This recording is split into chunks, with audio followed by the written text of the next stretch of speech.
ইদানিংকালে আমার অনেক বন্ধু বান্ধব নাকি ঘরে সবসময় আজহারি সাহেবের ওয়াজ লাগায় রাখে, যাতে করে বিয়ের বরকতের ওয়াজ লাগায় আর কি। বাপ মার মন যদি একটু নরম হয়। যাই হোক, সেটা নিয়ে আজকে কথা না। কথা হচ্ছে, যেই সমাজ ব্যবস্থায় বিয়ে কঠিন, সেই সমাজ ব্যবস্থায় মিথ্যা, পাপাচার, জেনা, বেবিচার এইগুলা সহজ। এটা ইসলামিক অনেক গবেষক, চিন্তাবিদ বা স্কলাররা এটা দাবি করে। তবে এটা সত্যও। এখন প্রশ্ন আসতে পারে যে, আমরা তো এখন শীতকাল আসছে, যেহেতু আশপাশে প্রচুর পরিমাণ সাউন্ড হচ্ছে মিউজিকের, তার মানে বিয়ে বাড়ির অনুষ্ঠান, এরপরেও বিয়ের সমাজ ব্যবস্থায় কঠিন কেমনে করলো? এটা আপনার আমার মধ্যে একটা প্রশ্ন থাকতে পারে। তো তাদের উদ্দেশ্যে আমি বলি, প্রথমত যে বিয়েতে সাধ্যের বাইরের যেই খরচ, সাধ্যের বাইরের খরচটা চাপায় দেয়া হয়, সেটা মেয়ে পক্ষের উপরে হোক বা ছেলে পক্ষের উপরে হোক। ধরেন যেই খরচ এফোর্ড করতে পারতেছে না এই দুইটা পরিবার, তাদের উপর সেই সব খরচ চাপায় দেওয়া হইতেছে। যেমন আমি আমার বন্ধু বান্ধব দিয়ে শুরু করছিলাম, যেহেতু আমার এক বন্ধুর সাথে আমার সপ্তাহখানেক আগে কথা হইলো, চট্টগ্রামের। তো সে বলতেছিল তার মা হঠাৎ করে ফোন দিয়ে তারা বলতেছে যে, বাবা তোমার তো এখন বিয়ের বয়স হয়েছে, যেহেতু তোমার সেহেতু তোমার জন্য মেয়ে দেখা উচিত, পাত্রী দেখা উচিত। তো সেই ক্ষেত্রে তুমি যদি আমাদেরকে 5 লক্ষ টাকা আয়োজনের বাবদ দিতে পারো, সেই ক্ষেত্রে হয়তো আমরা এই ব্যাপারে আগাইতে পারি। আপনি চিন্তা করেন যে তার পরিবার তো সমস্ত টাকাটা তার থেকে নিচ্ছে না, হয়তো 3 ভাগের 1 ভাগ বা টাকা তার থেকে নিচ্ছে আর কি। তো সেই ক্ষেত্রে আয়োজন করতেই এত পরিমাণ টাকা, এটা কি মানে বিয়ের ব্যাপারে তার উপর জোর বা জুলুম হয়ে যাচ্ছে না? শুধুমাত্র চট্টগ্রামের কথা আমি ট্যাগ করতেছি না, চট্টগ্রামের মতো অন্যান্য দেশের বিভিন্ন জায়গায়, সব জায়গাতেই মোটামুটি এই সমস্যাটা আছে, তবে চট্টগ্রাম একটু হাইপে আছে আর কি। দেশের অন্যান্য জায়গাগুলোর কথা যদি আমি বলি, সব জায়গাতেই একই ট্রেডিশন। যেমন ধরেন আপনি দেন মুহূর্তের একটা ট্রেন্ডিং টপিক বা একটা ট্রেডিশন, একটা স্টাইল হিসাবে তারা নেয়। সেখানে 5 লাখ, 10 লাখ, 20 লাখ, যে যত বেশি দিতে পারে তার স্মার্টনেস তত বেশি, এমনটা বর্তমানে আসলে আমরা মনে করি, যেটা আমাদের বিয়ের ব্যাপারে অনেক নেগেটিভ একটা ইফেক্ট ফেলতে পারে। আপনার কাছে টাকা আছে, হালাল টাকা আছে, আপনি বিয়ের ব্যাপারে হালাল ভাবে খরচ করেন, কোনো সমস্যা নাই। কিন্তু যার উপর, যে পরিবার বা যে ব্যক্তির উপর সেটা অ্যাফোর্ড করা সম্ভব না, সেইটা আমরা তার উপর চাপায় দিতেছি।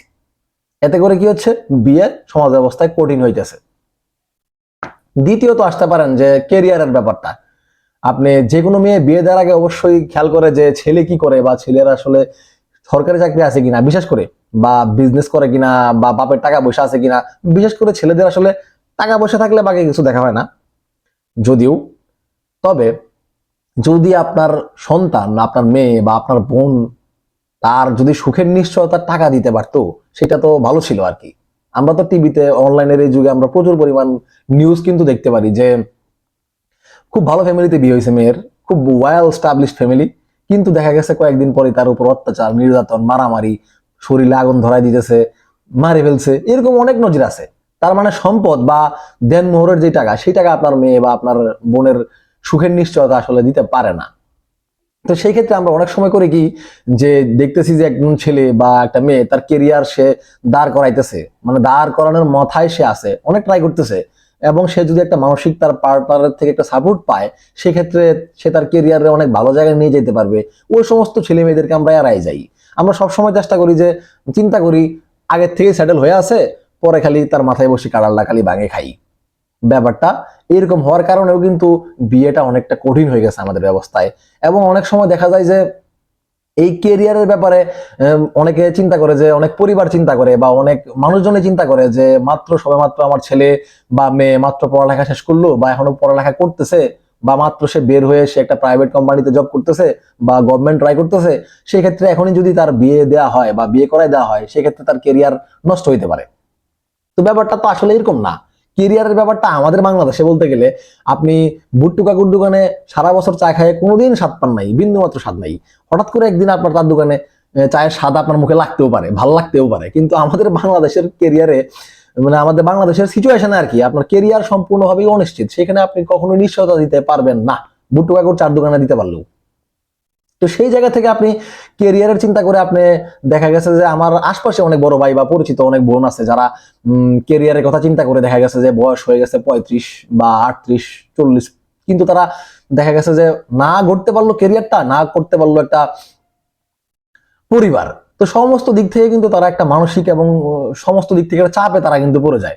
আর আপনি ইতিহাস দেখেন, আপনি বিয়ে যে আসলে কেরিয়ারে বাধা হইতে পারে না সেটা আপনি ইতিহাস ঘাটলে বুঝতে পারবেন। পৃথিবীতে যত সফল ব্যক্তি আছে তারা কিন্তু সফল হওয়ার আগেই সবাই বিবাহিত ছিল। যাই হোক, পরবর্তীতে কিন্তু তাদের সফলতার পেছনে কিন্তু তাদের স্ত্রীরা বা তাদের সেই সম্পর্ক কখনো বাধা হইতে পারে নাই।